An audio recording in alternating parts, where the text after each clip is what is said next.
Sister, patient के vitals बताइए। Sir इनका बीपी नहीं पता, सॉरी सर। इसमें चिंता की क्या बात है? देखिए कितना लिखा है आपने, इसमें लिखा है बीपी नॉट रिकॉर्डेबल। अच्छा, तो बीपी नॉट रिकॉर्डेबल का मतलब है कि मिल नहीं रहा है ना। तो कहाँ मिलेगा? बेड के नीचे झुक के देखे मिलेगा? नहीं मिलेगा। तो अगर बीपी नहीं मिल रहा है या रिकॉर्डेबल नहीं है तो हमें समझना है कि क्यों मरीज का बीपी रिकॉर्डेबल नहीं है। क्या ऐसा कारण है कि बीपी रिकॉर्ड नहीं हो रहा है? बीपी का मतलब हार्ट से जुड़ा हुआ है। मरीज का हार्ट ब्लड को पंप कर रहा है। जब ब्लड को पंप कर रहा है तो हमें पल्स मिल रही है। पर अगर एक ऐसा मरीज आया है जिसमें ना हमें पल्स मिल रही है, जब पल्स ही नहीं मिल रही है तो बीपी कफ बांध के बीपी नाप रहे हैं तो बड़ा हल्का सा 50-60 पे सुनाई कभी पड़ रहा है कभी नहीं पड़ रहा है। तो इसको कहा जाएगा सीवियर हाइपोटेंशन। क्या बोलेंगे? Severe hypotension. Hypotension, severe hypotension, यानी कि मरीज का बीपी बहुत ज्यादा लो है। अब हमें क्या करना है? सबसे पहले हमें समझना है कि मरीज का बीपी इतना ज्यादा लो क्यों है। सबसे कॉमन बात जो दिमाग में आनी चाहिए वो ये आनी चाहिए, कहीं इस मरीज में कोई फ्लूइड लॉस या वॉल्यूम लॉस तो नहीं हुआ है, उल्टी टट्टी दस्त तो नहीं लगा इसको कि बहुत सारा पानी निकल गया।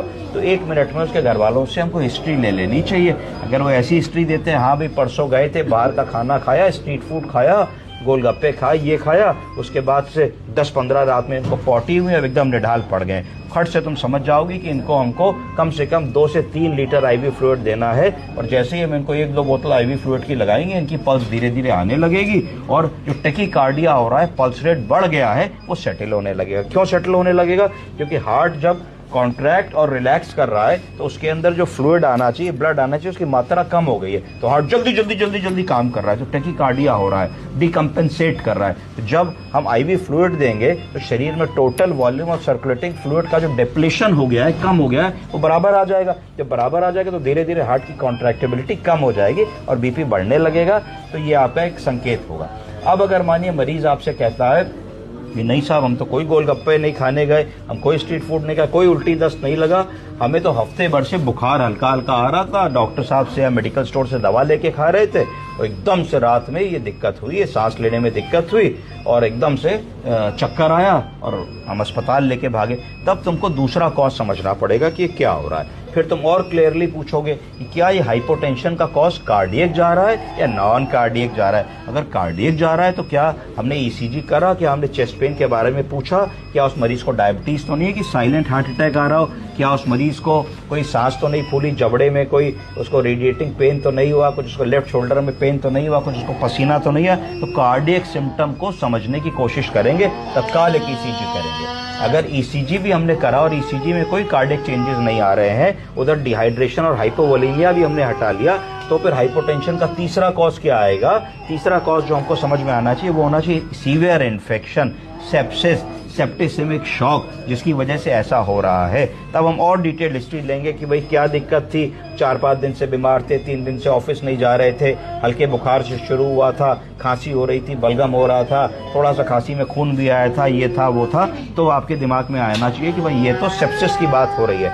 तब आपको उसका general blood picture, blood count, serum procalcitonin, TLC, DLC, fever की चार्टिंग, ब्रॉड स्पेक्ट्रम एंटीबायोटिक करनी चाहिए। उस स्थिति में बीपी को बढ़ाने के लिए क्या हम लोग नीति अपनाएंगे?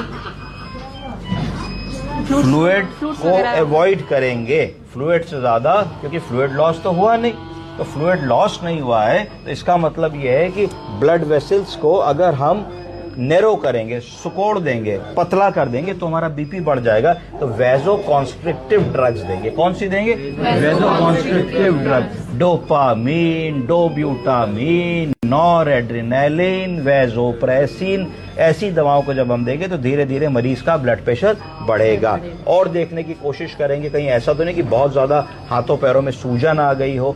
मरीज का प्रोटीन और एल्बुमिन की जांच कराएंगे, देखने की कोशिश करेंगे कि कहीं उसका एल्बुमिन बहुत ज्यादा कम तो नहीं है, प्रोटीन कम तो नहीं, हाइपोप्रोटीनीमिया, हाइपोएल्बिनीमिया तो नहीं हो गया। अगर ऐसा हो रहा है तो फिर क्या देंगे ब्लड प्रेशर बढ़ाने के लिए? ऐसी कोई दवा देंगे जिससे कोलॉइड ऑस्मोटिक प्रेशर बढ़े। कोलॉइड ऑस्मोटिक प्रेशर मतलब कोई मोटा द्रव्य ब्लड में डालेंगे। क्या मोटा द्रव्य डाल सकते हैं? प्लाज्मा डाल सकते हैं, या एल्बुमिन डाल सकते हैं। जब तुम इन द्रव्यों को ब्लड में डालोगे तो ब्लड मोटा होगा, जब मोटा होगा तो जो पानी उसने छोड़ दिया है उस पानी को अंदर अपनी तरफ खींचेगा, जब अपनी तरफ खींचेगा तो कोलॉइड ऑस्मोटिक प्रेशर बढ़ेगा। इसका मतलब क्या हुआ कि जो फ्लूइड इंट्रावेस्कुलर होना चाहिए था, इंट्रावेस्कुलर वेसिल के अंदर, वो वेसिल के बाहर भाग गया था, एक्स्ट्रावेसेट कर गया था, उसको तुमने ब्लड वेसिल के अंदर के द्रव्य के घनत्व को इंप्रूव करा और इंट्रावेस्कुलर कंपार्टमेंट फिर भर लिया। जब फिर भर लिया तो बीपी फिर बढ़ जाएगा मरीज का। तो ये 4 चीजें हमेशा जब मरीज आए तो खाली ये कह देना कि वाइटल्स नहीं मिल रहे हैं, बीपी नहीं मिल रहा है, तो कहाँ खो गया, कहाँ ढूंढें, इससे काम नहीं चलेगा। तो इन 4 चीजों में ढूंढें, जरूर आपको सफलता 90% केस में मिलेगी। Call for help, call for senior doctor, cardiologist, echo शीको, अपनी बाकी जो सब चीजें चलती रहें, पर कुछ गोल्डन आवर्स होते हैं। अगर मरीज हाइपोटेंसिव क्राइसिस में आएगा और आप उसके बीपी को 10, 15, 20 मिनट में सेटल नहीं करोगे तो हो सकता है कि मरीज काफी सीरियस हो जाए और एंड ऑर्गन फेलियर में चला जाए। इसको बचाना है। समझ रहे हैं आप लोग? समझ गए? ओके।